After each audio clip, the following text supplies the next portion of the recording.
오늘은 첫 저기로 해서 홍성기 교수님께서 강의를 해주시기로 하셨어요. 그래서 홍성기 교수님께서 해외 종교 갈등 사례와 시사점에 대해서 함께 말씀해 주시고, 홍성기 교수님은 동국대학교의 법학과에 교수님으로 계셔요. 그리고 지금 저기에서 그 독일에서 유학을 마치시고 돌아오셨거든요. 그래서 오늘 저희가 홍성기 교수님 모시고 함께 해외의 종교 갈등 사례와 시사점에 대해서 함께 공부해 보겠습니다. 네, 홍성기 교수님 나와 주십시오. 네, 안녕하세요. 잘 들리십니까? 네, 예, 예, 아유, 뭐 이렇게 귀한 자리에 초대해 주셔서 감사합니다. 사실 강의를 맡게 됐지만 이게 우리 얼마 전에 불교사회 연구소에서 현대사회와 불교라는 학술 세미나를 했었습니다. 그때 우리 이병도 선생님도 그때 토론자로 와주셨고 좋은 말씀도 많이 해주셨었는데요. 그때 어차피 우리 송탁스님께서 준비하시는 불교 제자리찾기운동본부와 관련돼서 특히 주호사 천지남 사건과 관련돼서 이 흐름을 한번 역사적으로 볼 필요가 있지 않겠는가라고 하는 차원에서 저희가 이 세미나를 했었었고, 그러면은 그 세미나를 끝내지 말고 이걸 많은 분들이 좀 공유할 수 있게끔 한번 강의를 한번 녹여내 보자라고 해서 네, 오늘 이 자리가 마련이 됐습니다. 제가 듣기로는 오늘 1시간 반 정도 예, 강의를 진행을 하고 한 2, 30분 정도 질의응답하는 걸로 알고 있는데요. 그 일방적인 강의를 하면 대부분 지루해 하십니다. 그래서 제가 간혹가다 질문을 좀 드려서 한번 이 강의를 좀 한번 이끌어가 보도록 한번 해보겠습니다. 대부분 저를 잘 아시겠지만, 저를 이제 모르시는 분도 계셔서 저를 간략하게 소개를 하면, 예, 스님께서 소개를 해주셨던 것처럼 저 이름은 홍선기라고 하고요. 예, 저는 독일 프라이부르크라고 하는 곳에서 남부에 있습니다. 여기서 이제 공법으로 석박사를 했습니다. 그리고 동국대 오기 전에는 국회에 좀 있었습니다. 국회 의정연수원이라는 곳에서 국회 공무원들을 대상으로 교육을 했었습니다. 그리고 바로 직전에는 대한민국시 도지사협의회라는 곳이 있는데요. 그곳에서 지방자치와 관련된 어떤 연구 업무를 하다가 올 9월부터 제가 이 동국대학에서 모교고요 강의를 하게 됐습니다. 사실은 제 석사학위 논문이 그 학교에서의 종교의 자유였었습니다. 그리고 독일에서 그 히잡과 관련된 논쟁이 엄청나게 심각한 적이 있어가지고 사회 문제로까지. 그래서 거기에 제가 조금 종교의 자유에 대해서 관심을 갖고 있다가 마침 요번에 이 주호사 천진환과 관련돼서도 제가 이제 합류를 하게 됐습니다. 예, 그래서 제가 공부한 곳입니다. 예, 그냥 간단하게 잠깐 보시면 되게 예쁘죠? 예, 혹시 보이실지 모르겠지만 여기 이렇게 보이는 곳이 그 숲이 보이시죠? 숲. 예, 요 숲을 독일어로는 슈바르츠발트라 그러고요. 우리말로는 검은 숲 그럽니다. 선생님들이 어렸을 때 읽었던 헨젤과 그레텔 동화 기억나십니까? 그 동화에 보면 아이들을 갖다가 숲에 버리죠. 예, 그래서 처음에는 돌덩어리 던져가지고 그 길 찾아왔는데 나중에 갑자기 버리는 바람에 빵부스하게 던졌는데 그 새들이 다 쪼아먹어가지고 그게 없어져 버려서 길을 잃어가지고 과자집 나오고 예, 그게 그 배경이 됐던 곳입니다. 예. 그래서 혹시 기회 되시면, 예, 여기 한번 가보시면 좋을 것 같다는 생각을 한번 알려드립니다. 예. 종교의 자유. 누구나, 너무나, 일상화되어 있는, 그런, 용어가 아닌가 싶습니다. 당연히, 종교의 자유라는 거는 자신이 선호하는 종교를 자신이 원하는 방법으로 신봉을 하는 자유입니다. 근데 이 종교의 자유가요, 이 근대 자유주의 확립에 있어서 대단히 중요한 자유였었습니다. 어, 이게 실질적으로 역사를 따져보니까요, 인류가 참 많이 서로, 죽고 죽이고를 했었었는데, 제가 우스갯소리로 왜 석사 논문을 종교의 자유를 하고, 박사 논문은 과세, 왜 재산권을 했느냐라고 물어보시길래 제가 그렇게 대답했습니다.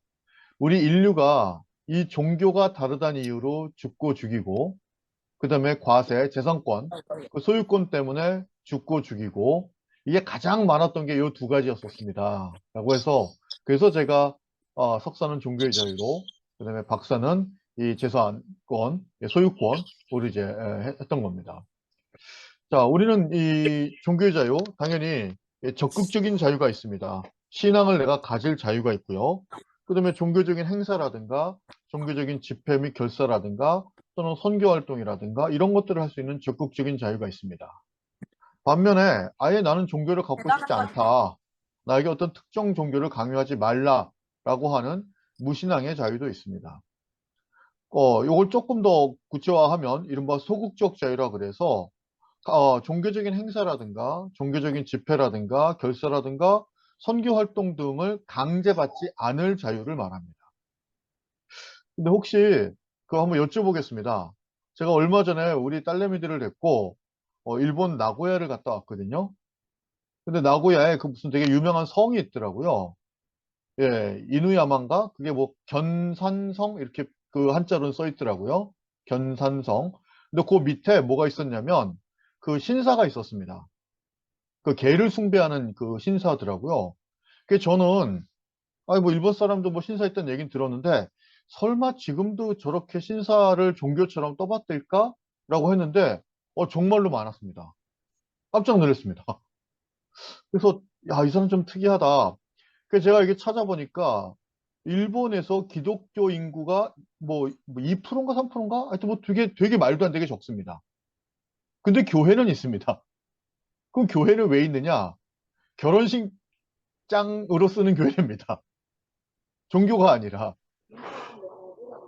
이게 뭐 혹시 아시는 분도 아시겠지만 일본 같은 경우는 지금 이른바 근대화된 국가에서 정말 세계에서 유례가 없을 정도로 기독교의 인구가 적습니다. 그 혹시 왜 그런지 혹시 아십니까? 예.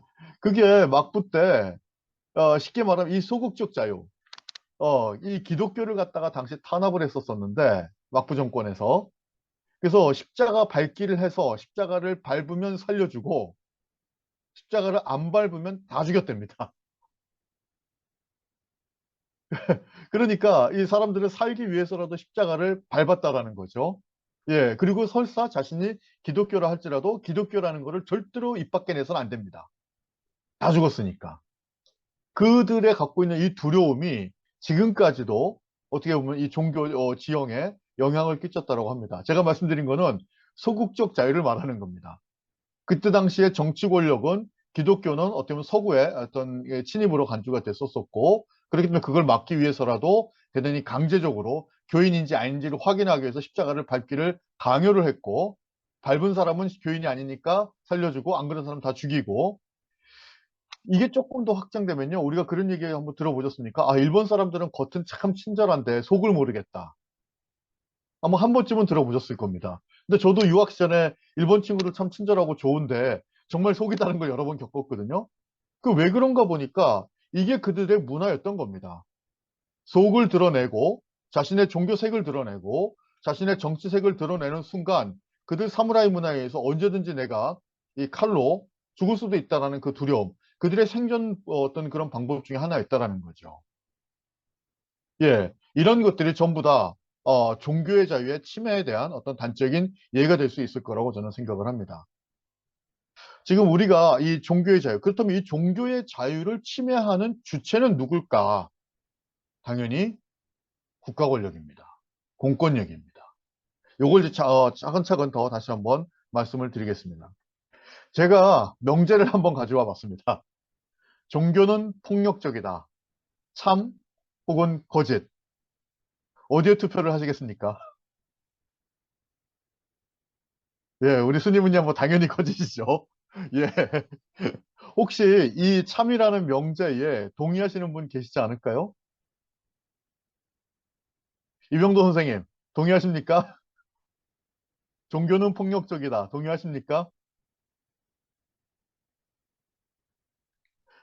제가 그러면 요 다음 장면 한번 보여드리겠습니다. 혹시 독일의 로텐부르크라는 곳이 있습니다. 아주 아름답습니다. 여기 보면 독일 관광지 1위, 그래서 중세의 보석, 지금 화면에 보이시는 것처럼 이 중세 때의 건축 양식을 아직도 고스란히 간직하고 있습니다. 이게 너무나 예쁩니다. 나중에 독일에 가시면 꼭 한번 가보십시오. 여기에 1년에 관광객 수가 100만 명이 넘습니다. 근데 여기 도시 인구가 몇만 명이 안 됩니다. 몇만 명이 되지도 않는데 관광객이 100만이 넘습니다. 그만큼 예쁜 도시입니다. 보시면 이와 같이 아주 예뻐가지고 유네스코에 이 도시가 아주 그냥 그 문화유산으로까지 등재가 되어 있습니다. 근데 이 예쁜 도시에 무엇이 있냐면 중세 고문 박물관이 있습니다. 박물관이 있는데 고문 기기를 이, 예, 전시하는 박물관이 있습니다. 이 예쁜 도시에. 이거 한번 보시죠. 첫 번째 그림 보이십니까? 요거? 보이시죠? 그림이랑. 예. 요게 뭐냐면요. 요 그림을 여기 뒤에 보시면 요 사람 요 정강이에다가 요거 이게 설치를 하는 겁니다. 정강이에다가 요걸 채워가지고 요 나사를 조이는데 요 정강이가 닿는 이 살과 닿는 요 부분에 그 돌기가 돼 있습니다. 침 같은 것들이. 그래서 이걸 계속 돌리면 어떻게 되겠습니까? 예, 정강이 뼈가 으스러지겠죠. 예, 그런 고문 기계입니다. 이것 자체가. 이게 지금 다 지금 전시가 되어 있는 그런 기계입니다. 요 두 번째 화면을 보시면요. 요게 뭐 같이 보이십니까, 혹시? 뭐 같이 보이세요? 예, 사람이 여기 앉아가지고 여기다 목을 내밀면 뒤에서 요걸 돌려가지고 예, 예, 목을 조르는 그래서 궁극적으로는 목뼈를 부러뜨리는 그런 고문기계입니다. 뭐 문제 있나요, 혹시? 음. 예, 그 다음 거 딱 봐도 보이시죠? 이게 뭐에 쓰는 기계인지. 이거 보이십니까? 요 의자? 예, 전부 다 이게 온 사방에 다 침으로 돼 있습니다. 팔 두는 데까지. 여기다가 앉혀놓고 사람을 갖다 쪼이면 온몸이 으스러지겠죠? 예.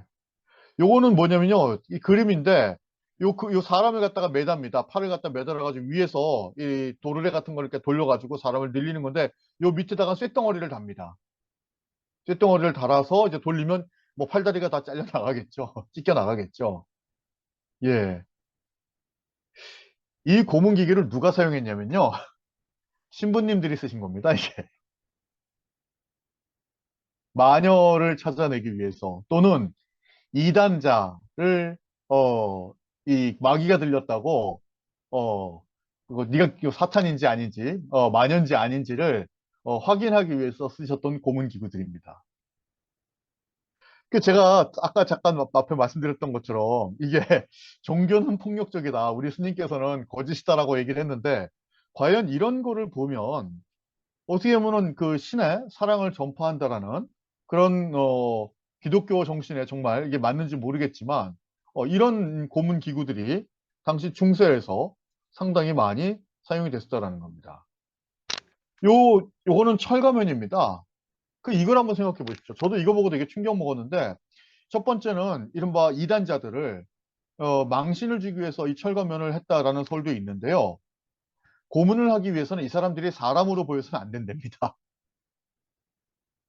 참 집요한 사람들이죠. 예. 사람으로 보이지 않게끔 이걸 씌워놓고, 그럼 이제 짐승처럼 보이니까 아주 마음 편하게 고문할 수 있었던 겁니다. 인간이 얼마나 잔인한가를 다 신의 이름으로 이게 자행됐었던 우리의 역사입니다, 이게. 놀랍게도 이게 유럽에만 있느냐? 아닙니다. 제가 이거보다 더 잔인한 그림들도 많고 있는데, 그건 제가 보여드릴 수가 없어서 시카고가 가면 시카고에도 이와 비슷한 정말로 중세 고문 박물관이 있습니다. 다 신의 이름으로 자행됐었던 폭력들입니다. 요거는 보면은 뭐냐면 신발입니다. 신발인데요. 예, 신발을 딱 신으면 철로 돼 있죠. 요 뒤에 요 나사 조이는 게 있습니다. 그래서 이제 계속 조여가지고 예, 발을 이제 부서뜨리는 발을 그런 이제 고문 기계들입니다. 좀 무섭죠. 예. 자, 이 어목했던 시절, 그래서 이 중세 시대 때를 갖다가 우리가 그 암흑의 시대라고 부르는 게 다 이러한 이유가 있는 겁니다. 중세 유럽 때는 기독교만이 유일한 국교로 공인이 됐습니다. 국교입니다. 다른 거는 종교로 받아들이지 않았다라는 겁니다. 자, 그리고 따라서 이 기독교 이외에 다른 종교를 갖다가 신봉했다라면 이단자로 규정을 하고 처벌을 했었습니다. 다 죽였습니다. 그 죽이는 방법도 화형이었습니다. 대부분 다 화형으로. 특히 이 정치 권력과 이 교회, 당시 교황청은 결탁이 돼 있었고, 그러다 보니까 엄청나게 많은 정치, 사회적인 문제를 야기를 할 수밖에 없었던 겁니다. 중세 유럽에서는 특히 이 종교개혁이 일어나면서 형식적으로는 우리가 종교의 자유를 갖다가 가져야 되는 것이 아니냐라고는 하지만 실질적으로는 종교와 국가 권력을 어떻게 분리하느냐가 어떻게 보면 당시의 문제를 갖다가 해결하는 방안 중에 하나였던 겁니다. 보셨던 것처럼 기독교만이 유일한 국교였던 당시 로마 카톨릭에서는 그로 인해서 발생한 많은 문제점들이 있었기 때문에 국가가 특정 종교에 대해서 차별 대우를 한다거나 특혜를 주는 거나 이런 것들을 막아야 된다는 것이 가장 중요한 뭐 이슈였었고 또는 과제였었던 겁니다. 면죄부 많이 들어보셨죠? 예. 당시 로마 카톨릭이 얼마나 타락했는가를 알게 해주는 가장 대표적인 단어일 겁니다. 그야말로 죄를 면해주는 장부입니다. 예, 아마 한 번쯤은 다 들어보셨을 겁니다. 그런데 이걸 한번 보시면 이것도 이 어느 정도로 이 상당히 체계적이었냐면 당시 로마 교황청이 면죄부를 자기네들이 판 게 아닙니다. 독일 남부 최대 귀족이었던 투거 가문하고 협약을 맺어가지고요. 걔네들이 판매를 하고 판매한 수익금의 30%를 다시 교황청이 가져가는 구조였었습니다. 그러니까 교황청을 대신해서 당시 남부 귀족들이 이 면죄부를 팔아서 70%는 자기네들이 수수료로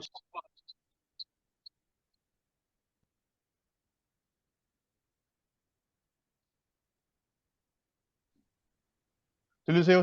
들리세요? 들리십니까? 네, 예. 들립니다. 예, 예. 갑자기 이게 좀 뭐가 떠가지고요. 예. 자, 그래서, 어떻게 보면 우리 종교개혁의 촉발점이었다고 하는 1571년 마틴 루터가 이 면죄부 판매를 갖다가 비판을 하고, 우리가 너무나 잘 아는 95개조의 반박문을 갖다가 게재를 하게 됩니다. 근데 이것만 갖고서 당시 이 교황청이 이 루터를 갖다가 이단으로 사형 명령을 내렸던 게 아니고 실제로 암살 명령이 내렸다고 하죠. 예. 그뿐만 아니라 이 마틴 루터는 그러면서 이렇게 해서 부정하게 축제한 교황청 소속의 토지라든가 재산 몰수까지도 주장을 했었던 겁니다. 그러니까 여기서 이제 교황청이 극렬하게 반발했었고, 이에 대해서 쉽게 말하면 이제 암살 명령이 내려집니다. 근데 이제 그래서 이제 숨게 됐었던 거죠. 그때 당시에 그러면 이 마틴 루터는 특히 왜 물론 이 엄청나게 이 비리, 이 부정축제 이런 것도 있었는데 특히 이것이 가능하게 된 배경에서는 뭘로 봤냐면 당시에 모든 성경이 라틴어로 돼 있다 그러죠. 그러니까 라틴어라고 하는 것은 당시에 신부님들, 이른바 가톨릭 신부님들 같이 공부한 사람들이 아니고서는 이 성경에 접근할 수가 없었던 겁니다. 그래서 성경에 대한 모든 해석에 대한 독점 권한을 이들이 갖고 있었습니다. 그러니까 얼마든지 일반 민중들을 대상으로 사기칠 수가 있었던 거죠.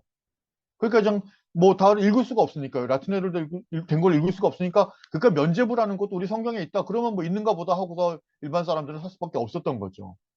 그래서 이거를 뭘 주장하냐면 이거를 전부 다 독일어로 번역을 해버립니다.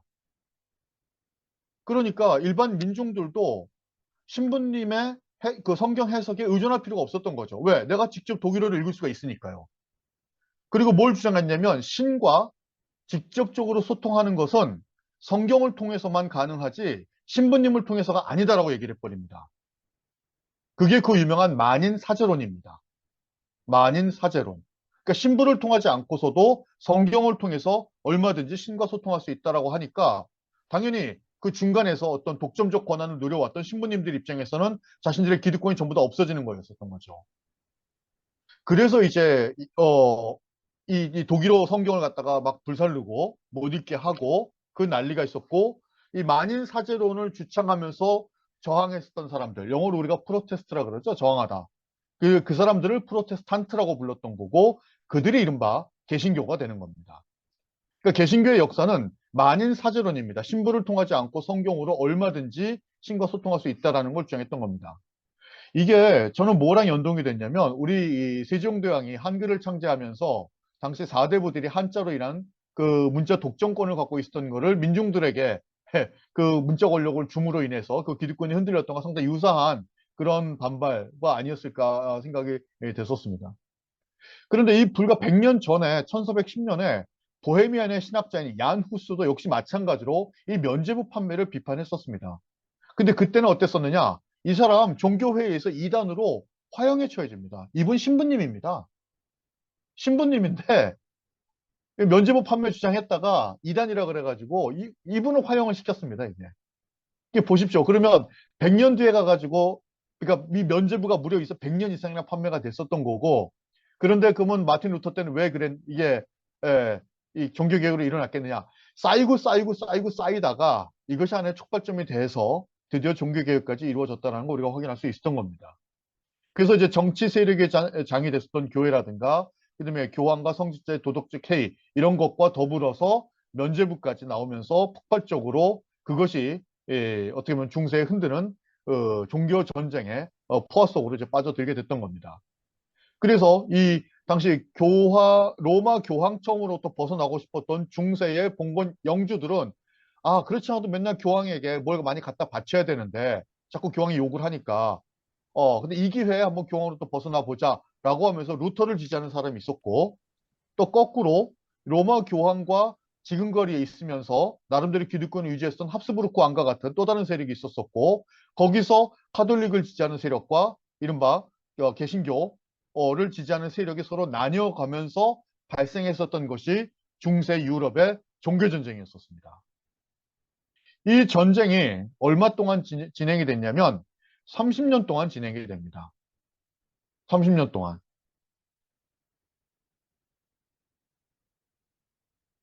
이게 왜 갑자기 안 내려가지? 예, 요게 그 마틴 루터의 뭐 초상하고 95개조의 반박문에 나와 있는 게 방금 앞에 설명드린 내용입니다. 자, 그래서 뭐 말씀드린 것처럼 드디어 이 종교 그 개혁으로 인한 종교 전쟁까지 이루어지게 되는데 30년 동안 유럽에서는 이제 종교 전쟁이 발생하게 됩니다. 요 그림 보이십니까? 요 나뭇가지 위에 보이는 게 전부 사람 시체입니다. 이게 다. 나뭇가지에다가 사람들을 다 목을 이렇게 매가지고 매달아 놨던 거죠. 예. 이게 이렇게 뭐 밑에 보이시는 것처럼 프랑스 화가가 이걸 그 보고서 그림을 그린 건데 참 참혹하죠. 예. 이게요. 유럽뿐만 아니라 인류의 전쟁사에서도 이 30년 전쟁은 가장 잔혹하고 가장 사망자가 많은 전쟁이었었습니다.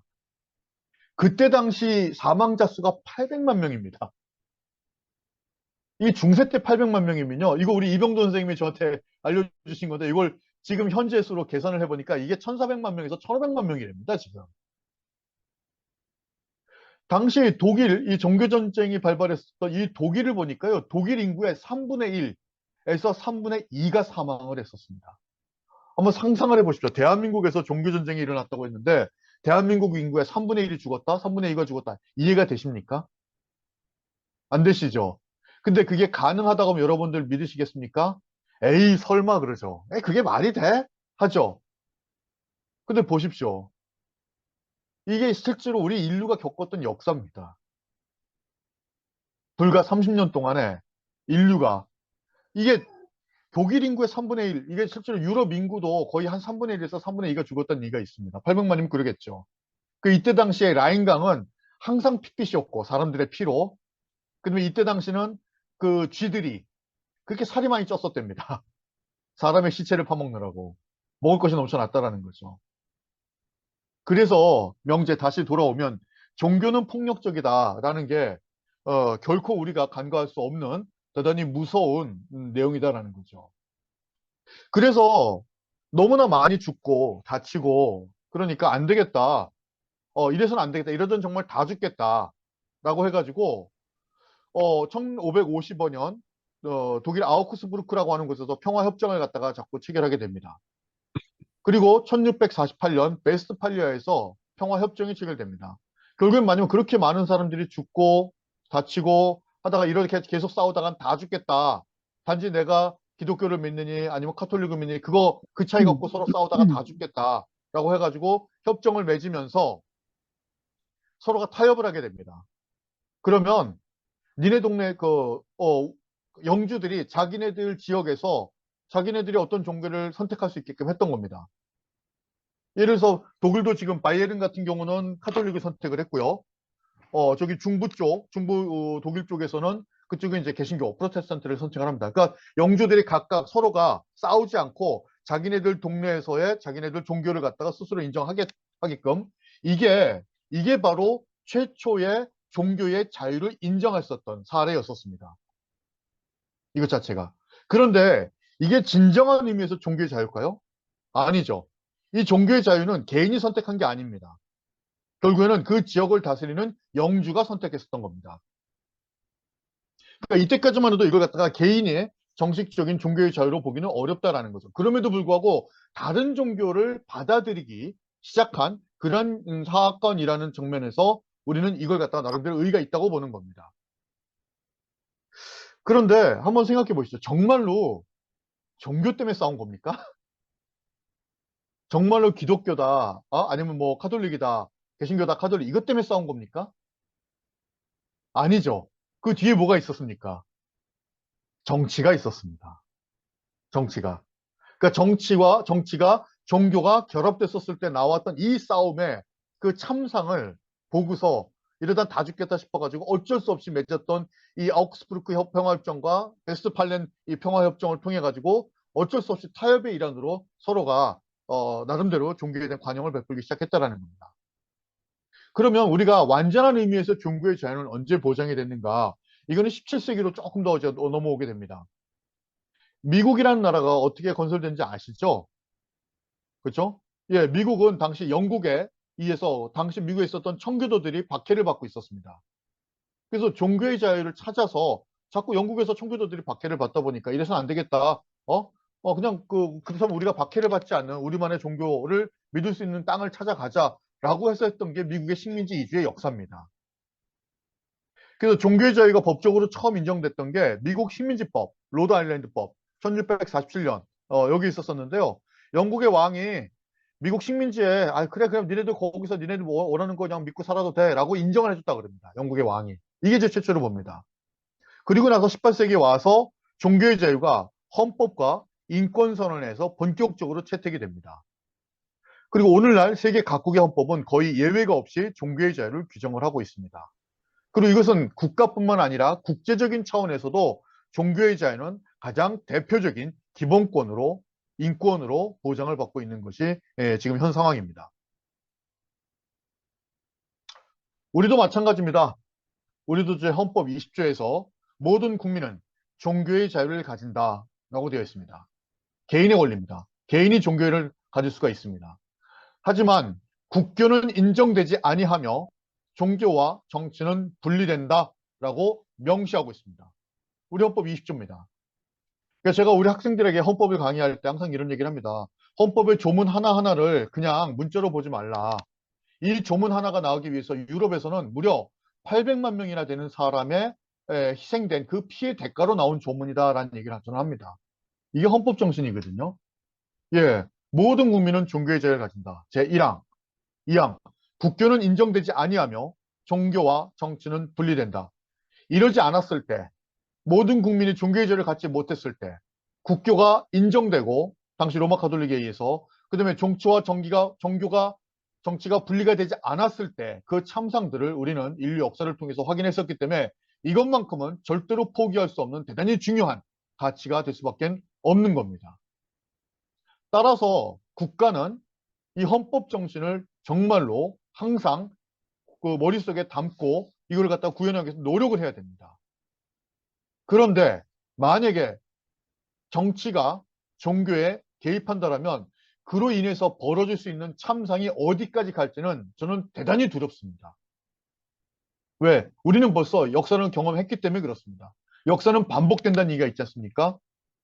이게 안 그렇다라는 보장 절대 무시할 수가 없습니다. 이거를 제가 앞으로 차근차근 설명드릴 해외 사례를 통해서 다시 한번 확인을 시켜 드릴 겁니다.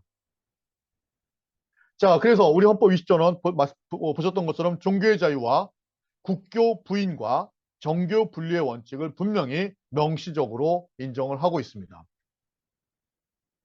자, 특히 정교 분리의 원칙은 국가와 종교의 결별을 의미합니다.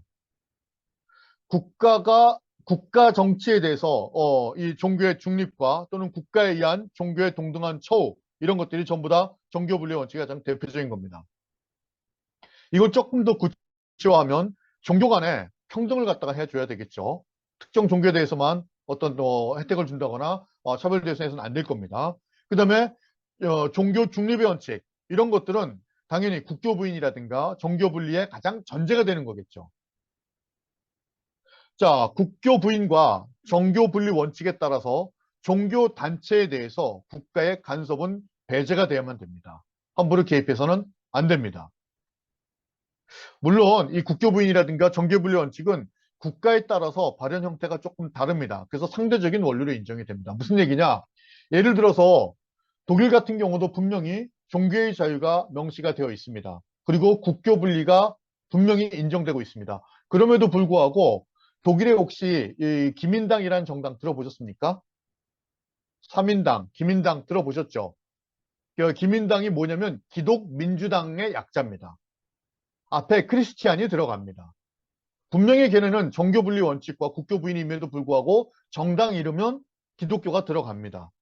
근데 그렇다고 해서 걔네들을 종교의 자유가 인정되지 않는다거나 그 다음에 종교 분리가 인정되지 않는다라고 평가하지 않습니다. 그건 걔네들의 문화적인 역사와 흐름이 이 기독교 기반이기 때문에 그렇다라는 겁니다. 그리고 독일에서는 지금 성당 있죠. 우리도 마찬가지죠. 사실 우리나라에서의 문화재는 상당수가 불교 문화재죠. 그렇기 때문에 이 불교 문화재의 보존을 위해서 정부가 보조금을 주는 것 가지고 그거를 가지고 특정 종교에 대한 혜택으로 보기는 어렵습니다. 마찬가지로 독일에서도 또는 프랑스에서도 성당 같은 경우가 또는 교회 같은 경우가 되게 오래된 건축물이고 문화재로 많이 지정이 되어 있기 때문에 이 개보수를 위해서 정부가 지원금을 줍니다. 근데 그거 가지고 국가가 어떤 특정 종교에 대해서 혜택을 줬다고 얘기를 하지는 않습니다. 그 얘기는 뭐냐면 엄격한 의미에서 종교 분리가 꼭 100% 완벽하게 평등하게 돼야 된다는 게 아니라 그 나라 사회의 문화적인 배경이라든가 역사적인 발현 형태에 따라서 조금씩은 다를 수 있다는 걸 말씀을 드리는 겁니다. 다만 대한민국은 어쨌든 나름대로 또 우리만의 또 특성이 있을 거라고 저는 생각을 합니다.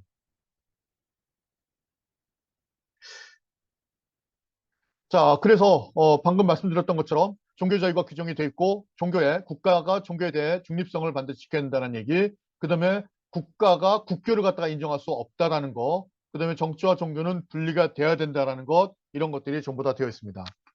혹시 아마 우리 이병두 선생님 더 잘 아시죠? 예. 예. 우리나라 그 석가탄신일이 언제 국경일로 지정된지 아십니까? 언제입니까? 마이크가 꺼졌어요. 이병두 선생님. 언제죠? 1975년. 75년이죠. 예. 기독교의 저거는 언제입니까, 그러면? 그러니까 크리스마스가 국경일. 해방되던 해부터 미군정 시절부터. 예, 그게 왜 그런 겁니까?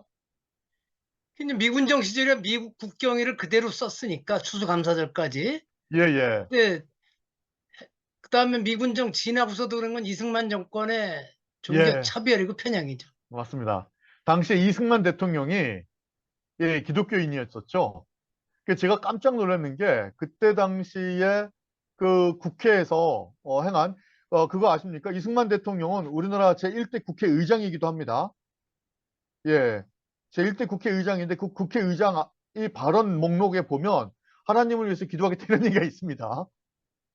황당하죠?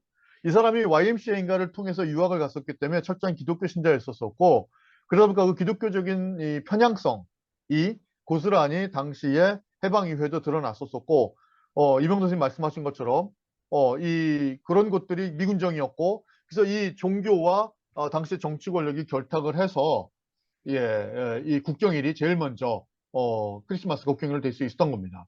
나중에서야 참고로 정말 하나 더 말씀드릴까요, 선생님? 네네 네네 그게 우리가 좀 외국의 사례를 좀 같이 봐야 되는데 네네 현재 세계 최대 이슬람 국가라고 하는 인도네시아가 네네 네덜란드에서 독립했을 적에 이슬람 그 축제일 뿐만 아니라 소수의 그 불교인들도 있으니까 네네 외삭데이를 그때부터 공휴일로 예예 정했습니다. 이웃 예예 말레이시아도 그랬고. 그러니까 예예 그런 사례들을 우리가 비교해 보면 이게 참, 맞습니다.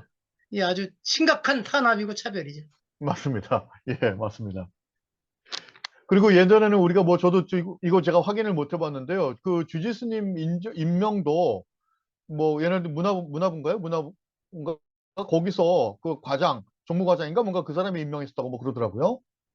이게 일제시대 사찰령이 계속 이어져 오면서, 예, 예. 예, 그게, 근데 이제 최근에는 예, 예. 이제 없어졌죠. 예, 물론입니다. 예, 예. 그러니까 그게 얼마나 말도 안 되는 코미디 같은 예, 그런 일들이 계속 이어졌던 게 어떻게 보면 가장 대표적인 그러니까 국가 권력이 종교에 어떻게 개입을 하고 어떤 특정 종교 혜택을 주는가가 벌써 이렇게 다 드러났다라는 거죠. 우리 예, 역사를 통해서도.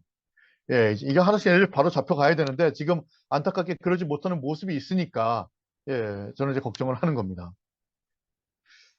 자, 그래서 아까 잠깐 말씀드렸던 것처럼 이제 종교분리 역사가 바로 이런 부분이었습니다. 기독교라는 공통된 문화적, 정신적 토대를 가지고 있는 서구의 국가들이 이제 정교 유착으로 인해서 오랜 폐된 반성으로 근대에 들여서면서 이게 채택된 원칙이 바로 이 종교 분리의 원칙이었었던 거고 서구 역사에서 기독교라는 것은 예, 교회라는 형식으로 제도화된 거였고 그 다음에 이게 단순한 영적인 권력을 넘어서서 권력 장치로까지 가게 되고 이것이 세속적인 정치 권력의 영향력을 행사하게끔 됐었던 겁니다. 결국에는 이제 개인의 종교를 인정하고 그다음에 종교에 대한 중립적인 입장을 취하게 이제 됐었던 거죠. 앞에서 나왔던 내용들은 전부 다 앞에서 말씀드렸던 거니까 예, 그냥 넘어가도록 하겠습니다. 이것도 종교분리 원칙, 물론 이제 계몽 사상이 이제 바탕이 되고 종교에서도 이제 이성이 이제 개입이 되기 시작하면서 여러 가지 자연 종교라든가 이성 종교라든가 무신론이라든가 이런 것도 등장하게 되고 신앙의 자유라든가 종교적 관영, 교권으로부터 해방 이런 것들도 요구하게 되고 자 그러다가 드디어 1789년 프랑스 시민혁명 때 인간과 시민의 권리선언에서 국가는 종교적 색채가 배제된 순수한 사회처로 이제 규정이 됐던 겁니다. 1789년도에 프랑스 시민혁명도 보시면요. 이게 이제 아베시에스라고 하는 당시에 계몽주의 철학자였었는데요. 그 신부님이었었습니다. 그게 불어로 아베, 그러니까 신부란 뜻이거든요. 근데 그 사람은 신부님임에도 불구하고 한 20페이지짜리 논문 정도를 썼다 그럽니다. 그게 바로 뭐냐면 제3신분이란 무엇인가 있었습니다. 제3신분이란 무엇인가. 그게 무슨 얘기냐면 제1신분은 당연히 귀족이었고요. 2신분이 성직자인가 그렇고 제3신분이 부르주아였었습니다. 그런데 1신분 성직자와 2신분 귀족들은 세금을 안 냈습니다. 그리고 제3신분인 당시 시민들만 세금을 냈었거든요. 그래서 이게 지나친 과세권에 반발해가지고 나왔던 게 프랑스 시민혁명이었었습니다.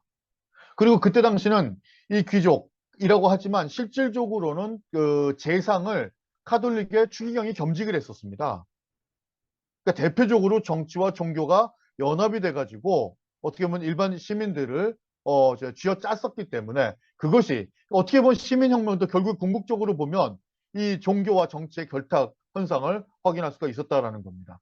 그래서 이 시민혁명을 겪고 나서 이 인권선언에다가 국가는 종교적 색채를 빼라라고 아예 그렇게 해왔었던 겁니다.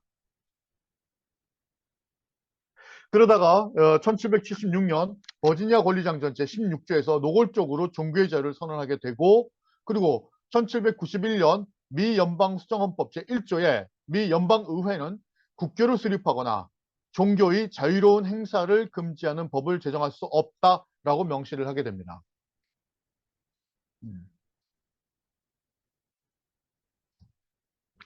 너무 법 얘기만 하는 게 재미가 없으십니까? 예. 그 미국이라는 나라가 아까 잠깐 말씀드렸던 것처럼 이제 영국의 청교도들이 그 영국에서 이게 성공에 의해서 자꾸 탄압을 받다 보니까 이제 메이플라워라는 배를 탑니다. 배를 타고서 어디에 정착하냐면 그게 보스턴에 정착을 했던 거거든요. 이게 보스턴에 정착을 하면서 이 사람들이 동부에서 서부로 쭉 진출해가는 역사, 그걸 이제 프론티어 정신이라 그러죠. 그게 이제 미국의 역사입니다. 그러니까 영국 사람들이 미국에 와서 온 가장 큰 배경은 뭐였겠습니까? 당연히. 그들의 종교의 자유를 찾아왔었기 때문에 자신들의 연방수정헌법 제1조에 바로 종교의 자유를 넣었던 게 바로 그런 이유입니다. 그런 이유로. 예. 참고로 우리나라는 헌법 제1조가 뭡니까? 대한민국은 민주, 민주공화국이다라는 거죠. 예, 민주공화국이다. 그 왜 우리는 민주공화국을 제일 앞에 넣었을까요? 예, 대한제국의 붕괴. 예, 그러니까 왕권, 입헌 군주정, 그렇죠? 왕을 이제 폐지하고 실질적인 공화국으로 가겠다라는 거가 우리의 가장 큰 뭐라 그럴까 가치였던 거고 그게 이제 우리 정체성으로 남아 있는 거죠. 하지만 미국은 이와 같이 물론 이제 수정헌법입니다. 수정헌법에서는 종교의 자유를 제일 앞으로 뒀다. 그러니까 이게 뭘 의미하냐면 이 종교가 참 얼마나 중요한가를 알 수가 있습니다. 참고로 사우디 헌법에는요 헌법 전문에 그렇게 돼 있답니다. 어, 이 사우디 헌법 자체는 그 샤리아법, 지금 이슬람법을 바탕으로 한다라고 돼 있답니다. 그 얘기는 뭐냐면 그 아무리 헌법이 있어도 그 위에 뭐가 있냐면 이슬람 율법이 있다라는 겁니다. 그 이슬람 율법이 최고법인 거예요, 이게. 이게 상상이 되십니까? 예. 그래서 이슬람이 아마 그 사우디가 제가 알기로는 여성들의 참정권을 인정한 게 가장 늦을 겁니다. 2015년인가 아마 제가 그렇게 알고 있습니다. 예, 이슬람 율법에 따르니까 거기서는 또 심지어 이란 같은 경우인가요? 아마 그쪽에서는 개종은 죽음인가 이렇게 사형인가 처한다고 되어 있죠. 보면은 그런 식으로 아직도 그 걔네들의 헌법에는 이 종교와 관련돼서 이렇게 무서운 그 규정들이 남아 있습니다. 독일 같은 경우는 잠깐 말씀드린 것처럼 아까 말씀드렸던 거 1555년 아우크스부르크에 의해서 영주가 자신의 영제 종교를 갖다 선택할 수 있게끔 해놓고 그리고 1788년도에 프로이센에서 종교 칙령을 갖다가 둡니다. 그래서 개인의 신앙의 자유를 인정을 하고 그 다음에 1794년도 파울 키르케 헌법, 바울 교회 헌법이라고 보통 얘기를 하는데요. 여기서도 개인의 종교의 자유를 갖다 인정을 하고 1850년 프로이센 헌법에서 인정을 합니다. 그러니까 상당히 상대적으로 독일 같은 경우는 이 종교의 자유를 개인의 자유로서 인정을 빨리 시작했다라는 겁니다. 그러다가 시민혁명 이후에 이제 완전히 그 종교 분리 원칙을 받아들이고 그랬다가 19세기 때 비스마르크가 이 카톨릭을 조금 억압했다고 합니다.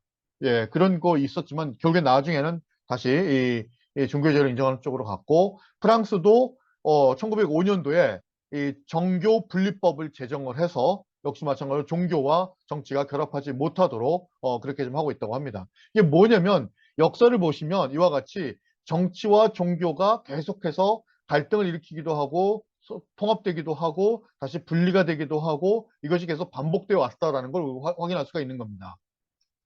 최근에는 그 특히 독일 같은 경우 그 얼마 전에 그 시리아 난민 사태가 있었었죠. 예. 그 시리아 난민 사태가 터져가지고 약 한 80만 명 가까이가 독일에 왔습니다. 이 사람들은 전부 다 뭡니까? 이슬람이잖아요. 이슬람. 그러다 보니까 이 종교 갈등이 또 역시 상당히 좀 심각한 그런 그것으로 좀 치닫고 있다고 합니다. 그래서 좀 재밌는 게 제가 독일에서 그 유학을 할 때 그 유치원을 저희가 애들을 보내야 되잖아요. 근데 유치원을 보낼 때 24개월 이상만 보낼 수가 있거든요. 그 전에는 받아주질 않습니다. 보내고 싶어도. 그런데 이 독일에서 이 이슬람 그 특히 시리아 난민들이 왔었을 때 12개월만 되면 유치원에서 받아줍니다. 12개월만 되면. 저 때는 제가 유학할 때는 24개월이 지나야만 받아줬거든요. 유치원을. 근데 12개월만 되면 받아주는 겁니다. 그 왜 받아줬을까요? 왜 이들에게 이런 제가 보기엔 혜택이거든요. 저희같이 유학생 때는 24개월이나 될 때까지 안 받아줘가지고 애 보면서 공부해야 되는데 왜 저 난민 애들은 12개월만 돼도 바로 받아줄까? 무슨 얘기냐면요. 이게 되게 독일 애들이 얼마나 무서운 인간인가를 알 수 있는데 어, 얘들이 더 커버리면 시리아인으로 남을 가능성, 이슬람으로 남을 가능성을 미리 차단하겠다라는 겁니다, 이게. 초기에 부모로부터 떼내서 독일인으로 교육을 시키고 독일의 문화를 주입을 하고 독일어를 마스터하게 해서 이들을 독일인으로 만들겠다라고 하는 무서운 포석이었었습니다, 그게. 무슨 얘기냐면 어차피 성인들은 얘들은 안 바뀐다라는 거죠. 얘들은 그 자신들이 갖고 있는 이슬람을 버리지도 않을 것이고 근데 그 문화적인 특성이라든가 이거 그리고 언어도 배우는 게 늦을 것이다라고 봤던 거죠. 그러니까 어차피 걔네들은 포기를 하고 갓 들어온 애들을 철저하게 어렸을 때부터 받아들여서 독일인으로 교육시켜가지고 독일 사회에 흡수 통합하겠다라는 겁니다.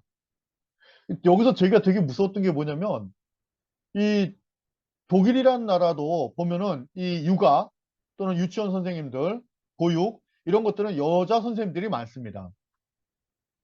우리나라도 비슷하지 않습니까? 근데 특히 이 이슬람 같은 경우가 여성과 남성의 성 역할을 고정시킨 경우가 되게 많죠.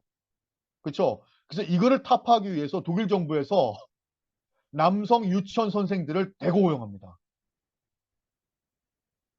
그렇게 해서 그 이슬람 그 시리아의 난민의 자식들이 와서 아 남자도 유치원생 할 수 있구나라고 하는 성 역할 고정관념을 탈피하기 위해서 노력을 했다라는 겁니다.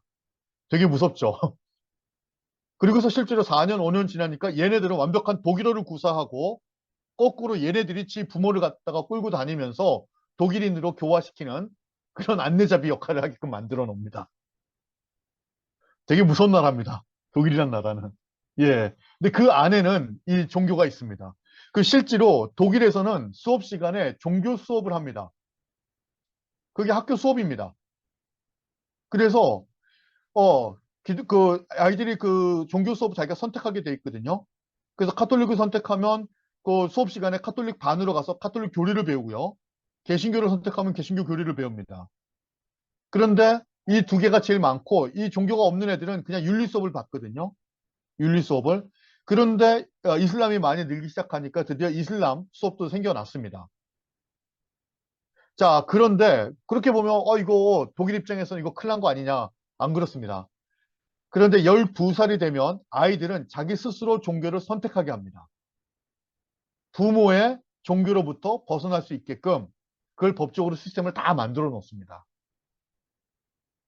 어쨌든 그런 식으로 저도 그걸 비판을 좀 했습니다. 야, 이거 니네가 종교 분리 원칙에 맞지 않는 거 아니냐. 사실상 그걸 좀 강요하는 거 아니냐라고 했는데 걔네들은 그거에 대해서는 또 인정하지는 않더라고요. 어쨌든 예, 그런 모습들을 볼 수가 있다. 우리나라도 건국헌법에서 분명히 이 종교 분리 원칙을 도입을 했습니다. 하지만 아까 우리 이병도 선생님께서 말씀해 주신 것처럼 종교 분리 원칙이 쉽게 지켜질 수 없었습니다. 당시에 기독교를 갖고 있었던 이승만 정권부터 그리고 특히 이제 박정희 정부 때도 사실은 기독교가 많은 혜택을 받습니다. 뭐 지난 시간에도 제가 잠깐 말씀드렸지만 원래 뭐 절대적인 어떤 국가에 대한 충성과 관련된 그런 그 구약 성경에 구절이 있다 그럽니다. 그래서 그거를 바탕으로 해서 당시 그 보수 우익의 이 기독교 단체가 유신헌법에 적극 찬성을 합니다. 그 성경 구절 그걸 하나를 가지고 그리고 그 대신에 당시에 그 군사정부로부터 많은 혜택을 부여받는다고 합니다. 근데 또 실제로 보면 아까 우리 이병도 선생님께서 말씀하신 것처럼 그 조선 사찰령 있었었고 일본 애들이 물러났지 않습니까? 일본 애들이 물러나면 일본 애들이 운영하던 그 당시에 사찰이 있지 않습니까? 불교 사찰. 놀랍게도 그거를 우리나라 불교 사찰로 전환시킨 게 아니라 그거를 교회에 불하랍니다. 그래서 교회에서 그 사찰 땅을 오히려 이 교회로 만들어 버립니다. 좀 아주 코미디 같은 일들이 있었었는데 그러니까 그런 식으로 정치 권력으로부터 혜택을 받고 그리고 우리가 그때 당시 워낙 가난하고 힘들다 보니까 교회를 통해서 배급품이 보급이 됐었지 않습니까? 밀가루라든가 설탕이라든가 그러다 보니까 일단은 교회를 가면 사람들은 하다못해 배고픔을 면할 수 있는 그런 뭐 이런 것을 받을 수가 있었던 거죠. 우스갯소리를 저희들 남자들 같은 군대 가면 교회 가면 초코파이 줬거든요. 그래서 초코파이 받으려고 일부러 교회 가고 그거 비슷한 형태로 그러니까 이런 식으로 해서 국가 권력으로부터 혜택을 받아왔었던 기독교가 대한민국에서 대단히 빠른 시간 내에 세계에서 유례가 없을 정도로 성장하게 된 배경에는 이러한 것들이 있었다. 정치 권력의 후원이 있어 왔었다라는 거죠. 예, 그래서 이제부터 본격적으로 세계적인 대표적인 종교 분쟁에 대해서 잠깐 좀 얘기를 한번 해볼까 합니다. 근데 스님, 그 좀 다들 피곤해 하시는 것 같은데 한 5분 정도 쉬었다가 하는 괜찮을까요? 네, 그렇게 하죠, 뭐. 예, 예. 네, 5분 정도 쉬었다가 예, 그러면 예. 25분에 시작할까요? 예, 예. 25분부터 다시 하도록 하겠습니다. 네, 고맙습니다. 네, 네. 감사합니다.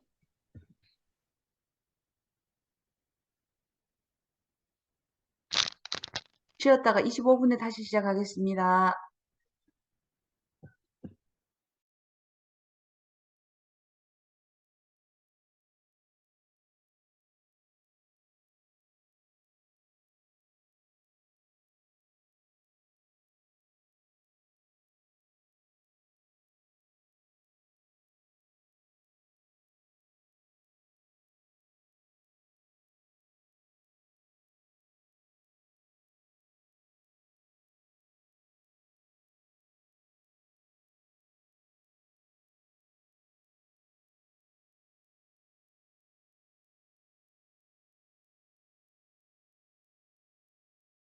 키고 하면서 그 역사가 있게 있었습니다.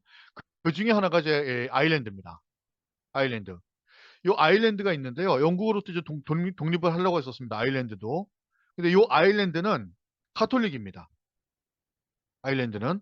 그리고 그 영국은 우리가 알다시피 영국은 성공회라는 국교가 따로 있죠. 예. 그 유명한 헨리 8세가 옛날에 그 카톨릭이었는데 자기 와이프가 애를 못 낳으니까 이혼을 하고 싶은데 카톨릭에서 이혼을 안 시켜주니까 지가 그냥 종교를 만들어 버렸지 않습니까? 예, 그래서 이혼을 해가지고 만든 게 뭐 이혼을 할 수 있게끔 해서 만든 게 이제 성공회인데 어찌됐든 예, 이게 종교가 다릅니다. 근데 그 아일랜드 내에서도 아일랜드 카톨릭인데 그 위에 북쪽 있지 않습니까? 아일랜드 더 북쪽, 이른바 북아일랜드. 얘네들은 이건 또 기독교인가 이렇답니다. 영국이랑 비슷한 겁니다. 그 종교가 다른 거죠. 아일랜드는 카톨릭인데 위쪽에 있는 북아일랜드는 또 개신교 쪽인 겁니다. 그래서 요 둘 사이 아일랜드 내에서 카톨릭과 이 개신교 간의 갈등이었던 겁니다. 이 장로교를 믿었던 이 스코틀랜드인들이 아일랜드 북부로 이주를 한 겁니다. 그러니까 장로교가 이제 개신교죠. 그래서 아일랜드 남부는 켈트족이고 얘네들은 카톨릭이 주로였었고 아일랜드 북부는 스코틀랜드인이면서 이거는 얘네들은 개신교였던 겁니다. 그런데 이제 아일랜드가 영국으로부터 독립을 하려고 했었거든요. 독립을. 그래서 1912년도 영국 의회에 아일랜드 자치법령을 이제 제출을 합니다. 그런데 종교가 다른 북아일랜드는 그게 이제 얼스터 지역이거든요. 얼스터 지역에서는 우리는 그 영국에 남겠다. 근데 니네하고는 우리는 종교도 다르고 민족도 다르고 근데 뭐 굳이 영국으로부터 독립할 필요 없다. 우리 영국이랑 더 좋다. 영국에 있는 게 낫다. 라고 이제 했던 겁니다.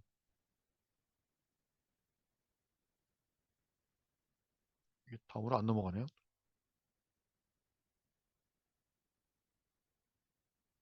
되네요. 예. 그러면서 이 북아일랜드 이제 얼스터 지역이죠. 예, 이들이 이제 의용군을 갖다가 조직을 하고 점차 무장도 이제 시작을 합니다. 당연히 이제 아일랜드 입장에서는 말도 안 된다. 니네들도 같이 독립해야 되고 니네도 우리 땅이야. 비록 다른 민족이고 다른 종교긴 하겠지만 안 된다. 니들 우리랑 같이 영구로 독립해야 된다. 니들 우리에 속해 있는 애들이야라고 하는 거죠. 그러니까 요 북쪽에 있는 애들은 우리는 아일랜드 의회 인정 못하겠다. 우리 아일랜드법도 못 따르겠다. 아일랜드에 세금도 못 내겠다라고 이제 하는 거. 쉽게 말하면 분리 독립을 요구를 하는 겁니다. 이쪽에서. 그러니까 이제 아일랜드는 영국으로 또 독립해야 되는데 그 와중에 북아일랜드는 또 아일랜드 독립하겠다고 지금 난리 치는 겁니다. 그 안에는 전부 다 종교가 다르다라는 것이 있었던 겁니다. 1919년도 아일랜드가 독립을 선언할 때 이 얼스터 지역 북아일랜드는 우리는 아일랜드 통치 못 받겠다라고 선언을 해버리고 무장 투쟁을 하기 시작을 합니다. 그래서 얼스터와 영국군하고 아일랜드하고 전쟁이 이제 벌어지게 됐던 겁니다. 전쟁이. 1921년 크고 작은 전투가 계속되다가 이러다가 또 안 되겠다 해가지고 앵글로 아이리시 조약을 체결을 하긴 합니다. 하지만 이게 또 큰 그 효과를 발휘하지 못합니다. 예, 계속 그냥 지지부진하다가 이제 예, 발휘하지 못하다가 어, 근데 북아일랜드 종교 분포를 보니까 아까 말씀드린 것처럼 북아일랜드 밑에는 이제 그 신교도가 약 41%, 그다음에 카톨릭이 이제 40% 정도 됩니다. 근데 이 분리독립운동이 1960년대에는 민권운동으로 전환이 됩니다. 민권운동이 전환이 되고 67년도에는 그래서 시민권리연합체로 형성이 돼서 약간 시민단체 활동처럼 이렇게 전환이 되고 그 다음에는 68년도에는 학생단체가 결성이 돼서 마치 학생운동처럼 이 전환이 됩니다. 그랬다가 1968년 런던에서 평화적 시위가 열립니다. 평화적 시위가 열렸는데 여기서 경찰이 이제 저지를 하는 와중에서 이게 폭력 시위로 전환이 됩니다. 그리고 이 사건을 계기로 해서 이 북아일랜드 분쟁이 아주 격화가 됐던 겁니다. 그랬다가 1972년 1월 30일에 이제 그 큰 사건이 이제 터지게 되는데, 예, 그게 이제 그 이른바 피해 일요일 사건입니다. 이게 무슨 얘기냐면 이때도 역시 그 이제 시위가 열리고 어 분쟁이 격화가 되고 충돌 횟수가 늘고, 그런데 이제 경찰은 당연히 이 북아일랜드에서 특히 아일랜드 쪽은 영구로도 독립한다 그러고 북아일랜드는 자기 편을 들겠다고 하니까 당연히 이 자기네들 편을 드는 쪽을 좀 옹호했겠죠. 영국의 우호적인 입장애들은. 그랬는데 그러니까 이제 민권운동가들이 시민운동을 조직해서 대규모 시위를 열렸는데 이때 영국에서 공수부대를 파견해 버립니다. 그리고 발포를 해버립니다. 그래서 당시에 그 아일랜드 민간인 카톨릭 시민이 약 한 30명 가까이가 죽고 다치고 이제 하는 이 사건이 터지게 됩니다. 이게 블러디 선데이 사건입니다. 1972년 1월 30일 피해 일요일 사건입니다. 그 다음은 예상이 되시죠? 어떻게 됐겠습니까? 이게 사람이 피를 보면 이 반드시 보복을 하고 싶어 하는, 예, 그게 생깁니다. 그러니까 이게 결국에는 이제 무장투쟁을 불러일으킵니다. 이렇게 해서 형성된 게 뭐냐? 아일랜드 내에서 IRA, 혹시 IRA 들어보셨습니까? Irish Republican Army라고 해서 IRA라고 하는 무장단체가 결성이 됩니다.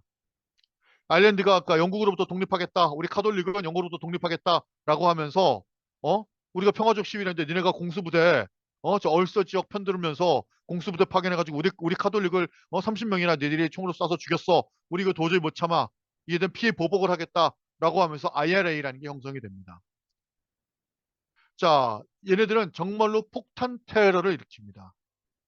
그래서 문제는 이게 그냥 우리 항상 그렇지만 이 폭탄 테러라는 게 결국 민간인들이 죽지 않겠습니까? 그럼 또 무고한 민간인들이 죽겠죠. 그렇죠? 그래서 이 IRA 테러들이 그러다 보면 당연히 이 IRA 테러리스트를 잡기 위해서 영국 경찰은 또 얼마나 가혹하게 이들을 고문하고 구금하고 뭐 이렇게 했겠습니까? 그러면 또 그에 대한 반박과 비판으로 또 방화하고 테러하고 살인하고 이게 계속 이어지는 겁니다. 그게 몇 년까지 하냐? 30년 걸립니다. 30년. 30년 동안. 그러다가 이 1981년 그 IRI의 요원이었었던 아일랜드 공화국 요원이었던 바비 샌드라고 하는 친구가 체포가 됐는데, 이때 당시에 이 친구가 왜 체포가 됐냐면 불법 무기를 소지했다는 이유로 체포가 됩니다. 그런데 무려 14년형을 받습니다. 불법 무기 소지했다는 이유로. 그러니까 이제 테러범 취급을 한 거죠. 근데 여기서 이 사람은 뭘 얘기하냐면 나를 정치범 취급을 해라. 나는 이렇게 부당하게 잡범 취급하지 말고 나는 정치범 취급을 해라. 근데 이게 뭐냐면요. 정치범 취급을 하게 되면 ILA라고 하는 그 불법 무장단체를 인정하는 효과가 있습니다. 그러니까 그걸 해줄 수가 없었던 겁니다. 그래서 이 사람이 단식 투쟁을 벌칩니다. 정치범으로 대우할 걸 요구를 하면서. 그런데 무려 66일째 단식을 하다가 결국에는 예, 아사로 사망하는 사건이 발생을 합니다. 이때 이 청년의 나이가 27살이었었어요. 그 어린 친구가 이렇게 해서 하고 이와 결부돼서 이거와 이 동조 단식을 펼치던 수많은 이 ILA 단원들이 약 10명 가까이가 희생이 됩니다. 이러면 어떻게 됐습니까? 이제 또 피를 받겠죠. 그러니까 이게 또 격화가 되는 겁니다. 이게 북아일랜드 문제가. 예, 그 당시에 총리가 누구였냐면 마가렛 대처 있었습니다. 대처는 절대로 이게 타협하는 여성이 아니었었습니다. 엄청 강경파였었기 때문에 그냥 무조건 진압하는 위주로 진행을 하다 보니까 이게 이제 그야말로 양측의 감정이 더 이상 어떻게 회복이 안 될 정도로 카톨릭과 개신교, 장로교 쪽하고는 아주 극단으로 이제 치닫게 됩니다. 그러다가 어, 역시 마찬가지입니다. 이게 또 30년 동안 서로 계속해서 테러가 나타나고 죽고 다치고 영국에서도 수시로 포탄이 터지고 이러다 보니까 이제는 더 이상 안 되겠다. 정말로 이러다가 정말 다 죽겠다. 라고 하면서 1998년도에 영국이 본격적으로 이 문제를 갖다 해결하기 위해서 나서게 됩니다. 그래서 이제 앵글로 아이리시 협정을 했었는데 안 되고 나중에 1988년도 이 벨파스트 협정을 체결하게 됩니다. 벨파스트 협정을 체결하면서 아일랜드의 독립을 허용을 해주고 아일랜드는 북아일랜드의 영유권을 포기를 합니다. 자, 그러면 ILA는 아일랜드가 독립을 했지 않습니까? 결국에는. 그럼 이제 더 이상 자기네들이 무장 투쟁할 필요가 없겠죠. 그래서 ILA의 무장을 이제 해제를 하게 됩니다. 그리고 이때 당시 이 계속 테러하고 죽고 다치고 사람 뭐 하고 이러니까 당시 아일랜드 국민들조차도 이 테러에 대해서 상당히 피로감을 느꼈었다고 합니다.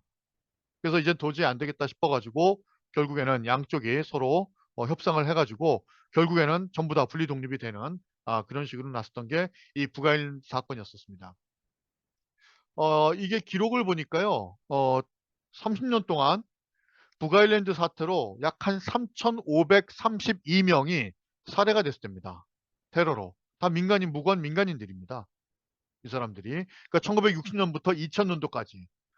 2000년도가 얼마 지나지 않은 겁니다. 물론 20년 전이긴 하지만 불과 20년 전에 어떻게 보면 가장 선진 국가 중에 하나였던 영국에서조차도 이렇게 종교가 다르다는 이유로 테러가 감행되고 많은 사람들이 희생될 수밖에 없었다라는 겁니다. 지금도 2010년도인데도요. 지금 이 북아일랜드의 분쟁으로 인해서 약 10만 명 가까이가 심리 치료를 받고 있다 그럽니다.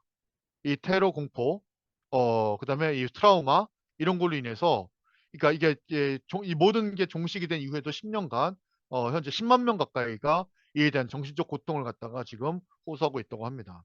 이게 가장 대표적인 이제 북아일랜드 사건이었습니다. 결국에는 장로교와 카톨릭 간의 분쟁이 격화가 됐고 정치가 개입이 됐고 그것이 무장 테러로 이어지고 그래서 3,500명 가까이가 되는 사람들이 죽고 다치고 지금 현재는 10만 명 가까이가 되고 근데 지금도 이 분쟁 국경 지역은 기독교계와 이 카톨릭 간의 그 감정의 골이 상당히 깊다 그럽니다. 그래서 혹시 그 모르겠습니다. 스님들하고 스님 혹시 축구 보십니까? 안 보시죠? 근데 그 빨간 옷 입으면 뭐 한일전 이런 건 좀 보시죠. 그건 조금 보지 않으십니까? 그 국내 경기는 우리가 별로 재미없어 저도 잘 안 봅니다. 그 왜 안 볼까? 아니 뭐 우리끼리 선수인데 뭐 그걸 뭐 굳이 얘네들은 그래서 자국 리그라도 목숨 걸고 보는 게 이겁니다. 이해되십니까? 우리 한일들과 차이가 없습니다. 얘네들은. 같은 아일랜드 리그라 할지라도 이게 같은 스코틀랜드 리그 그러니까 영국 리그라고 할지라도 예 실질적으로는 그 전까지만 해도 우리랑 전쟁을 하던 애들과 축구 경기라는 거거든요. 이게 지금. 그러니까 얘네들은 축구가 사실상 국가대행전과 차이가 없기 때문에 이 축구가 어떻게 보면 종교처럼 모든 국민들이 아주 그냥 열중해서 볼 수밖에 없는 게 다 이런 배경들이 있었던 겁니다. 이게 이제 북아일랜드 개신교와 카톨릭 사건이었었습니다. 두 번째입니다. 자, 그러면 뭐 이건 뭐 지금도 워낙 벌어지고 있는 내용이니까 그 이스라엘과 팔레스타인 분쟁입니다. 유태교와 이슬람교죠. 그렇죠? 예. 혹시 이 배경을 좀 아십니까? 이게 왜 이렇게 이스라엘하고 팔레스타인이 여기에 이게 됐는지? 세계 1차 대전이 있었었죠? 1차 대전이 있었었는데 1차 대전에 이른바 전범 국가가 당시로서는 그 독일하고 그다음에 오스트리아하고 당시 오스만 제국, 오스만 투르크에 있었습니다. 오스만 투르크, 지금 터키죠. 어떻게 보면 요 세 나라가 전범 국가에 있었었는데 당시에 오스만 투르크의 지배를 받던 애들이 아랍 애들이었었습니다. 이슬람 애들. 애들이 오스만 투르크 제국의 지배를 받고 있었었거든요. 근데 이제 영국이 처음에 전쟁이 불리하니까 이 아랍 애들을 꼬드깁니다. 야, 니네 우리를 도와라. 우리를 도우면 그래서 우리가 전쟁에서 승리하면 우리가 전승국이 되고 그러면 너희들을 그 오스만 투르크로부터 분리 독립 시켜줄게 라고 했던 겁니다. 그럼 아랍 사람들 입장에서는 뭐 나쁠 게 없지 않습니까?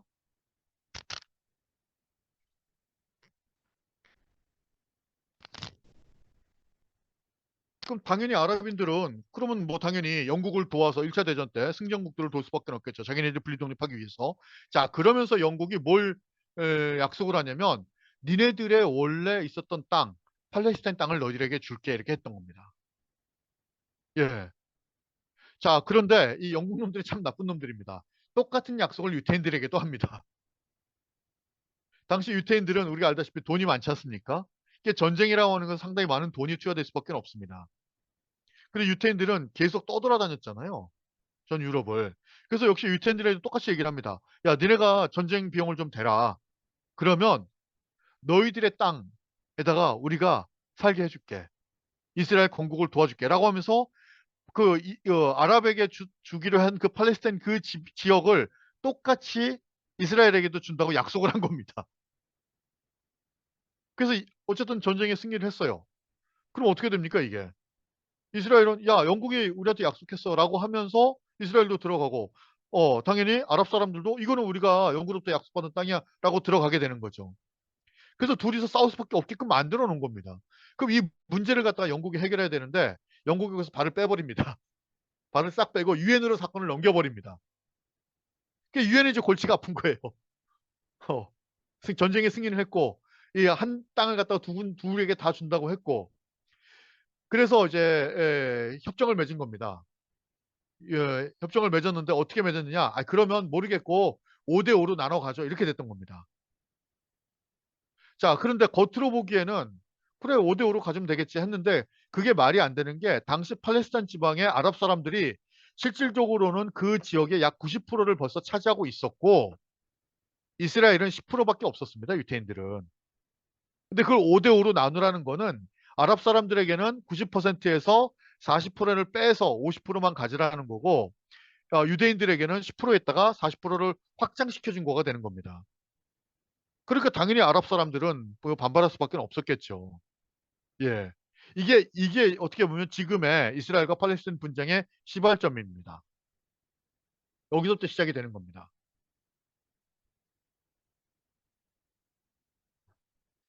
자, 그러고 있다가 1967년도에 이스라엘이 이 점거하는 요 서안지구라는 곳이 있는데 여기 이제 긴장이 이제 자꾸 고조가 되는 겁니다. 그러니까 계속해서 이 아랍 쪽에서는 원래 이게 다 우리 땅인데 유엔하고 이런 애들 때문에 이스라엘 때문에 우리 땅 다 뺏겼다라고 봤던 거죠. 그러니까 당연히 어떻게 하겠습니까? 뭐 크고 작은 분쟁, 테러 이런 것들이 발생을 하겠죠.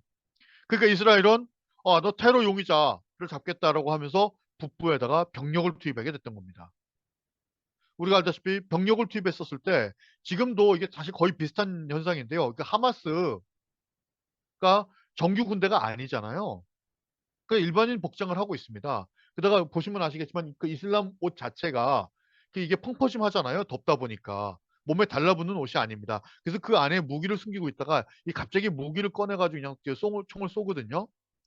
그러면은 이거를 검거하러 들어간 그 정규 병사들 입장에서는 극도의 공포감을 느낀답니다. 그러니까 민간인으로 있다가 얘들이 갑자기 어느 순간 총을 꺼낼지 모르니까 그러면 불안하니까 일단 총을 쏘고 보는 겁니다. 그러면은 여기서 무고한 민간인들이 이제 희생하는 현상들이 발생하는 거죠. 예.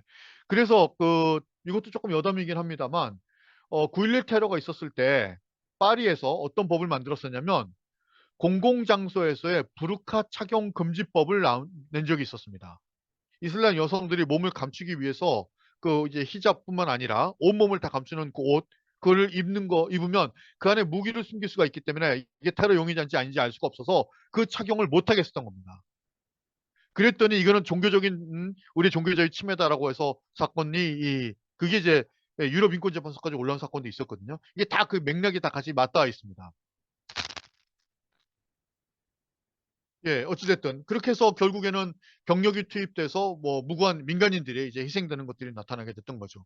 결국 이 갈등 문제를 보면 한편에서는 영토 문제도 있고 또 다른 측면에서는 민족 문제도 있고 또 다른 측면에서는 이제 종교 문제도 있고 여기에 또 하나 연결되는 게 물과 관련된 문제가 있습니다. 요단강 들어보셨죠? 그 요르단 같은 경우는 나라 이름을 이 강 이름으로 따서 한 거죠. 그렇죠? 요게 이게 이슬람 점령 지역에서 이 팔레스타인, 이 가자 지역으로 가야 되는데 이거를 갖다가 막아버리면 실질적으로 이 가자 지역은 물이 공급이 되지 않는다고 합니다. 근데 이스라엘에서는 요 물 통제권 가지고 실질적으로 가자를 통제한다고 그러더라고요. 그러니까 이게 되게 복잡 다양한 그런 문제들이 같이 결부되어 있었던 겁니다. 그런데 이게 저도 얘들은 알라 또 하나님이잖아요. 결국에는 그들이 말하는 여호와 또 하나님이잖아요. 다 똑같이 하나님인데 얘들 왜 이렇게 지지고 볶고 싸울까? 이게 봤더니 이 구약 성서에 이게 나왔답니다. 뭐 아브라함의 아들이 이삭과 뭐 이스마엘 뭐 이게 있고 이복 형제랍니다. 근데 뭐 이스마엘의 후손이 이슬람교의 시초가 되는 거고 이삭의 후손이 유대교 및 기독교 시초가 된답니다. 뭐 저도 이게 솔직히 잘 모르겠습니다. 뭐가 뭔지는. 그래서 아브라함의 두 아들이 다른 종교, 다른 민족의 시초가 돼가지고 이게 수천 년까지 연결이 됐다 그럽니다. 그래서 이 종교 분쟁, 이 결국에는 아랍인데 유대인의 민족적인 대립까지 됐는데, 이거 결국에는 지네들끼리 형제라는 얘기 아닙니까, 이게? 똑같은 신을 믿고 있고요. 그게 뭐냐면 서로가 성전을 주장합니다. 이게 참 하나님 입장에서 골치 아플 것 같습니다, 이게. 얘도 내 이름으로 전쟁한다 그러고, 얘도 내 이름으로 전쟁한다 그러고, 예? 이게 무슨 얘기냐? 결국엔 또다시 이제 결론이 이렇게 가는 거죠. 이게 정말 종교의 문제일까? 결론적으로는. 자, 그래서 방금 맥락을 쭉 이어가면 1948년도 팔레스타인 영토에서 이스라엘이 수립이 됩니다. 그리고 19세기 이후부터 이 유대인들이 시오니즘 운동을 갖다가 선포를 하게 되는데요. 이 시오니즘이 뭐냐면 옛날 우리 땅으로 돌아가자라는 거죠. 옛날 우리 땅으로. 그런데 이 황당할 겁니다. 그러니까 제가 뭐 누구 특정 편을 들지는 않겠지만 이 아랍인들 입장에서는 지금 현재 예루살렘을 어쨌든 점령하고 있고 지금 살고 있는데 갑자기 이스라엘 유대인들이 와가지고 야 이거 3000년 전에 우리 땅이야 나가 이게 받아들여지겠습니까? 아니 우리가 지금 이렇게 살고 있는데 일본 애들이 갑자기 와가지고 야 3000년 전에 이거 우리 일본 조상들이 있었던 땅이니까 한반도에서 니들 다 나가. 그럼 이거 나가겠습니까 이게? 근데 그런 억지 주장을 펼쳤던 건 분명한 사실이거든요. 그리고 그 뒤에는 영국이라든가 또는 이제 강대국들의 힘의 논리가 작용했었던 거고요. 예. 그러니까 말씀드린 것처럼 영국은 1차 대전 승리를 위해서 유태인하고 아랍인들에게 모두에게 팔레스타인 땅을 약속을 했었었고 그러다 보니까 계속해서 양쪽은 전쟁할 수밖에 없었던 거죠.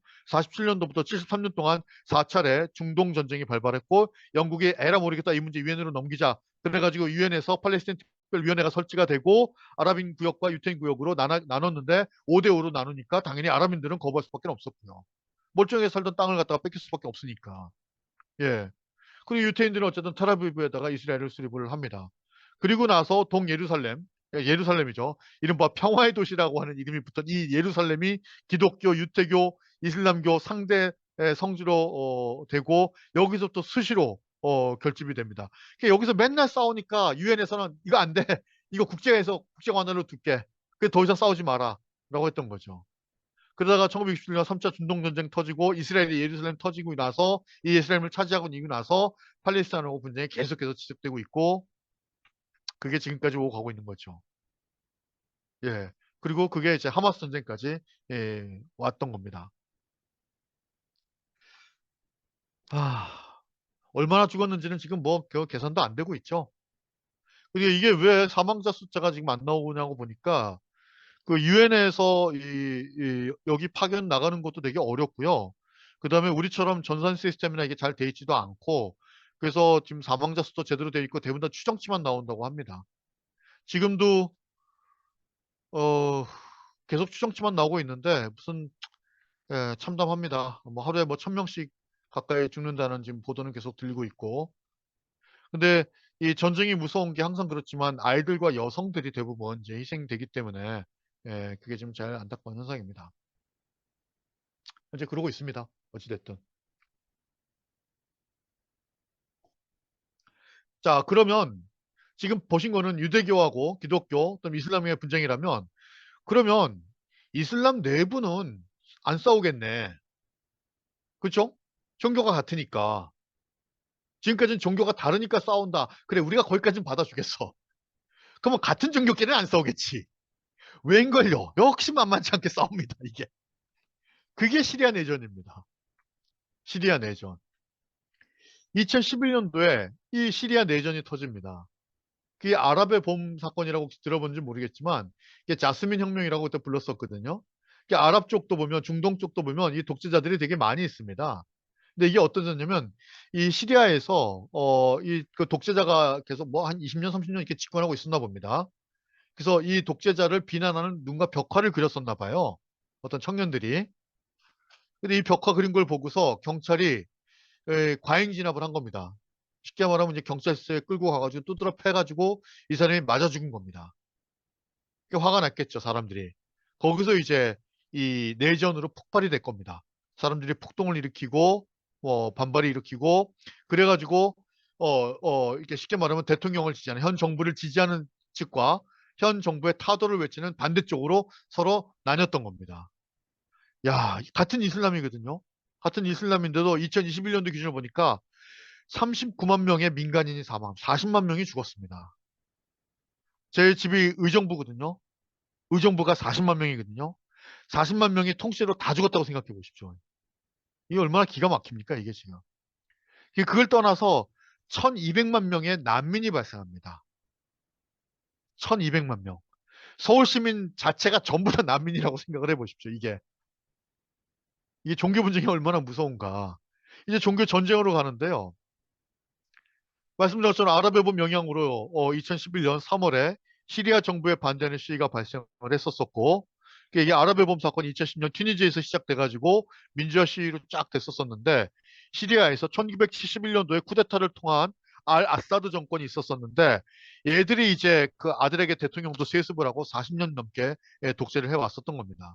그래서 이에 대해서 반발을 하는 거였었는데, 결국에는 시리아 정부가 군대를 갖다가 동업을 해서 진압을 했고, 그래서 시리아 반군과 정부군으로 내전이 시작이 됐습니다. 그런데 놀랍게도 여기에는 종교 내, 즉 이슬람 내에 파벌이 다녔었습니다. 그 하나가 시아파와 수니파입니다. 들어보셨죠? 수니파, 시아파. 이게 보니까 시리아에서는 시아파가 13%밖에 안 된답니다. 소수죠. 그럼 수니파가 74%랍니다. 그러니까 시리아 정부에서 시아파 이게 몇 명이 안 되는 거죠. 그러니까 소수인 시아파가 다수인 70%가 넘는 수니파를 지배하고 있었던 겁니다. 예. 그래서 이게 도대체 시아파는 뭐고 수니파는 뭔가 혹시 이거 아십니까? 시아파, 수니파? 이게 저는 뭔가 찾아봤어요. 이게 보니까 그 이슬람교 창시자가 무함마드지 않습니까? 마호메트라고 하는 사람. 이 사람이 후계자를 지목하지 않고 그 질병으로 사망을 했답니다. 그래서 이제 후계자를 누군가 선정을 해야 되는 거예요. 그런데 시리아의 지배자 계급이 몇 대 시아파 14%밖에 안 되는 얘네들은 혈통파입니다. 혈통. 그러니까 사돈의 팔촌까지라도 해가지고 걔가 이어야 된다라고 하는 거고 순위파는 그게 아니라 그 사람의 정신을 받는 게 중요하지. 그게 순위파랍니다. 그러니까 시리아는 혈통을 강조하는 이 시아파가 14%, 13%. 그다음에 지배를 받았던 대다수의 국민은 그게 아니라 말씀을 잘 전달받은 사람 순위파가 70 몇 프로. 이거 갖고 싸운 겁니다. 이거 가지고. 예. 그래서 이 시아파가 그 소수가 이슬람 내에서도 이 다수를 지배하다 보니까 순위파하고 시아파가 싸우는데 문제는 뭐냐면 같은 이슬람을 믿는 이 국가들도 다르더라고요. 이슬람이 시아파랍니다. 이슬람이. 이게 뭐냐면은 아까 이 말씀은 이게 혈통파잖아요. 시아파는 혈통파. 그러니까 당연히 시리아의 정부군의 편을 드는 거죠. 같은 시아파니까. 반면에 사우디는 수니파랍니다. 그래가지고 반군에 도움을 줍니다. 그러니까 이게 지금 이슬람 내에서도 수니파와 시아파 싸움이고 그 중에서도 시아파인 이란은 반군을 돕고 정부군을 돕고 그다음에 사우디인 수니파는 반군을 돕고 이게 국제전으로 퍼집니다. 같은 이슬람인데도. 예. 그 문제는 뭐냐면 이 정부군을 폭격했는데 터키 사람이 죽어요. 그 터키가 또 화가 납니다. 그 터키도 보복한다고 해서 내전에 참여합니다. 그랬더니 이제 러시아가 우리 시리아 정부군과 친해 이러면서 시리아 정부군 편에 러시아가 들어갑니다. 당연히 누가 들어오겠습니까? 미군이 들어와서 그러면 이란과 러시아를 견제할 목적으로 반군에 또 들었습니다. 이게 처음에는 작은 사건이었지 모르겠지만 그게 결국에는 이슬람 내에서도 수니파, 시아파가 되고 거기에 이란과 사우디가 들어가고 터키가 개입하고 거기에 친했던 러시아와 미국이 개입하고 그야말로 국제전쟁으로 돼서 결국에는 민간인 40만 명이 죽고 1200만 명이 예 그야말로 이제 망명할 수밖에 없는 그런 사회가 이제 나오게 됐던 겁니다. 특히 아마 IS 많이 들어보셨죠? IS, 이슬람 스테이트. 예, 극단주의적 무장단체. 이게 이제 수니파입니다. 수니파. 예. 그러니까 이제 혈통을 강조하는 게 아니라 그 말씀을 따르겠다라고 하는. 근데 이 안에서도 극단주의적인 무장단체가 있는데 얘네가 이제 IS라고 합니다. 얘네가. 이제 얘네가 시리아 중서부, 동서부, 이라크 북부 이런 거를 갖다 점령하면서 이 같은 시리아인들을 참수를 하게 되는 거죠. 그 이제 시리아 정부는 반군하고도 싸우고 그다음에 IS하고도 싸우고 이게 아주 난리도 아닌 겁니다. 이게 지금. 참 이게 예. 결국에는 이걸 통해서 우리가 알 수 있는 게 아, 지금까지는 종교가 다르면 싸울 수 있다. 그러면 종교가 같으면 안 싸우겠거니 했더니 그 안에서도 또 팔을 나눠서 서로 싸우고 있는 모습을 우리가 확인할 수가 있었습니다. 그게 또 같은 질문을 드릴 수밖에 없는 겁니다. 과연 이게 종교 전쟁일까? 아니면 여기에 정치가 개입돼서 발생한 문제일까? 예. 어, 우리 불교는 없느냐? 불교도 있습니다, 이게. 저는 이 자타불이를 강조하는, 어? 이 자비정신을 강조하는 우리 불교만큼은 이런 국제적인 분쟁과는 관련이 없겠거니 했는데 놀랍게도 이 스리랑카 30년 6월 분쟁에 있어서 불교는 가해자였었습니다, 이게. 요거까지 하려면 이제 시간이 좀 오래 걸리니까요. 오늘 준비한 건 제가 여기까지고 이제 한 2, 30분 정도 이에 대해서 같이 좀 논의를 한번 해보고 다음 시간에 나머지 또 분쟁과 관련돼서 더 한번 말씀을 나눠볼까 합니다. 예, 오늘 제가 준비한 건 여기까지입니다. 고맙습니다. 네, 감사합니다. 감사합니다. 모두 스피커 해제해 주십시오.